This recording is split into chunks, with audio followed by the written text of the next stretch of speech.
मेरे पति के देहांत के बाद मैं अपने इकलौते बेटे के यहाँ रहती थी। मेरी बहू का एक अलग ही रूप मुझे देखने मिला, साथ ही बेटे का भी। दोनों के मन में क्या है मैं अच्छे से जानती हूँ। वो चाहते हैं कि मैं वृद्धाश्रम चली जाऊँ। उनके जाने के बाद मुझे यह सब देखना और सुनना पड़ेगा, इसका मुझे अंदाज़ा भी नहीं था। पर मैं मन मारकर अपने बेटे और बहू की बातें सुनकर भी यहाँ रहती हूँ, क्योंकि मुझे मेरे पोते और पोती दिखाई देते हैं। उनकी झलक पाकर मुझे सुकून मिलता है। मेरी बहू को कोई दिक्कत नहीं हो, इसलिए मैं घर के बाहर रहती हूँ। बेटे ने थोड़ी मेहरबानी की है तो ऊपर टीन की चादर लगवा दी है। समय समय पर थोड़ा राशन दे देता है तो मैं अपना बनाकर खा लेती हूँ।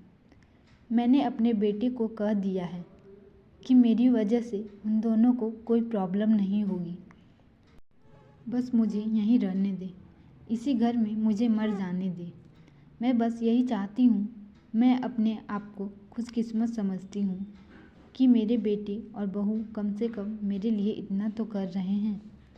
मेरा बेटा सुबह 9 बजे नौकरी जाता है और बच्चे भी उसी समय स्कूल जाते हैं। फिर शाम को 6 बजे मेरा बेटा वापस आता है। बच्चे 3 बजे आते हैं। उन्हें आते जाते निकलते देख मुझे बड़ा सुकून मिलता। हमारे पति के दोस्त थे, उनकी पत्नी का भी स्वर्गवास हो गया है। उस समय पर वो हमारे घर पर आया करते थे। उनसे हमारे अच्छे रिश्ते थे। उनका घर हमारे घर से थोड़ी दूर पर था। पैरों में समस्या हो गई थी, ठीक से चल भी नहीं पाते थे। वो बड़े दिनों बाद मेरे यहाँ आए। मुझे उन्हें देखकर अच्छा लगा। उनका हाल भी मेरी तरह ही था। बच्चे अब उनसे भी परेशान थे। आकर मेरे पास अपना दुखड़ा रोते थे और उन दोनों को याद करते थे। बुढ़ापा हम जैसों को बहुत रुलाता है। उनकी पत्नी का स्वर्गवास हो गया था और उन्हें चलने उठने में समस्या थी, इसलिए वो तो अपना खाना भी नहीं पाते थे। मेरे पास आए तो मैं समझ गई कि यह इतनी मुसीबत में चलकर पुराने दोस्तों के यहाँ चाय और खाने की चाह में ही जाते होंगे। उनकी भी अपनी मजबूरी थी। वो आए तो मैंने उनके लिए खाना बनाया और उन्हें खिलाया।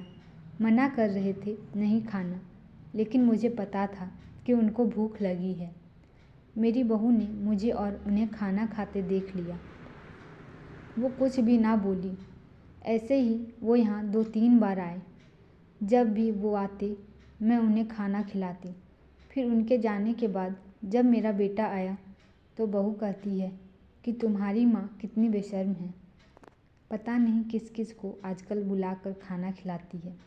बड़ी मुश्किल से कमाया जाता है और यह लुटाने में लगी। उनका राशन बंद करो, कुछ दिन भूखी रहेगी तो अक्ल ठिकाने आएगी। मैंने कहा कि मैं अपने हिस्से का उन्हें खिलाती हूँ। तुम्हारे पिता के पुराने मित्र हैं। फिर भी बहू का उल्टा सीधा बोलना शुरू रहा। घर के बाहर रहकर उनको आज़ादी मिल गई है, पता नहीं क्या क्या करती है। बेटा भी बोला कि कुछ दिन भूखा ही रहने दो उन्हें। मुझे मेरे बेटे ने घर से पीछे सीढ़ी के पास ले जाकर बैठा दिया। कहा कि अब यहीं बैठो। मेरे तो अब आंसू भी सूखे गए थे।